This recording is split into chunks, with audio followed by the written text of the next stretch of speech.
Your own CWC, your own GRMB, your own forest department, your own Polavaram project authority.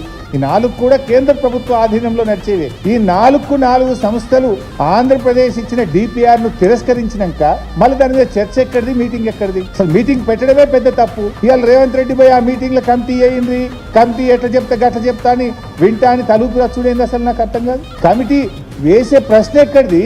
అసలు constitutional బాడీసే ఈ project కట్టడానికి వీల్లేదు, 7 రాష్ట్రాలతో మాట్లాడవలసి ఉంటుంది, పోలవరం ప్రాజెక్టు అనుమతులన్నీ తిరిగి తీసుకోవాల్సిన ఏర్పాటు ఉంటుంది, దీంట్లో తెలంగాణ రాష్ట్ర ప్రభుత్వం యొక్క కాన్సెంట్ కావాలి, రాష్ట్ర విభజన చట్టం ప్రకారంగా జిఆర్ఎంబి అపెక్స్ కౌన్సిల్ అనుమతి కావాలి, ఇవన్నీ లేకుండా అసలు ఇది జరిగే ప్రశ్నే లేదని విసిరి కొట్టారు, రిటర్న్ కొట్టిండ్రు వాళ్ళు. దాని మీద మళ్ళీ మీటింగ్ ఏంది? ఆ మీటింగ్ రేవంత్ రెడ్డి బోవుడేంది? కమిటీ వేసుడేంది? కమిటీ చెప్పినట్టు వింటా అని నా తల ఊపి సంతకం పెట్టొచ్చుడేంది రేవంత్ రెడ్డి? ఎట్లా సంతకం పెడతావు నువ్వు? కమిటీ చెప్పినట్టు వింటా అని రేవంత్ రెడ్డి సంతకం ఎట్లా పెట్టాడు అని నేను అడుగుతా ఉన్నా. ఇది రాష్ట్రానికి చేసేటువంటి తీరని ద్రోహం.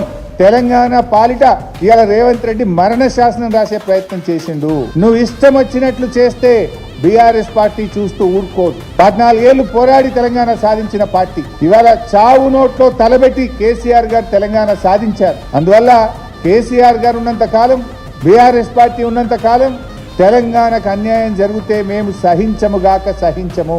ఇవాళ కేంద్రం మీటింగ్ ఎజెండాలో పోలవరం బనకచెర్ల పెట్టడమే పెద్ద తప్పు. ఇలా బీజేపీ ఇటు కాంగ్రెస్ ఇద్దరు కలిసి ఇలా తెలంగాణకు ద్రోహం చేసే ప్రయత్నం చేస్తా ఉన్నారు. అసలు అడగాల్సింది అపెక్స్ కౌన్సిల్ మీటింగ్, అది మినిట్స్ ఉంటుంది, that is the official meeting.